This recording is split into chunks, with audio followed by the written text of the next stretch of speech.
Знаеш ли, че едно малко българско селище се превръща в символ на жестокост и на жертва за свободата?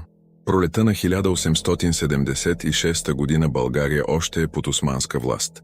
Започва Априлското въстание, отчаян опит за свобода. Сред въстаналите е и Батак, едно родопско селище с няколко хиляди жители. Когато въстанието е потушено, върху Батак се стоварва жестока отмъстителна вълна. В градът нахлуват башибозуци, започват дни на клане и разруха.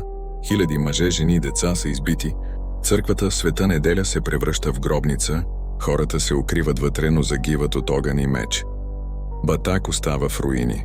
По-късно чуждестранни журналисти и дипломати посещават селото и разказват за ужаса. Техните свидетелства обикалят Европа.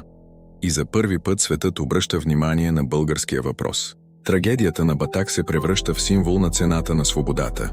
Днес Батак е не само град в Родопите, но и място на памет, жива рана и урок за бъдещите поколения.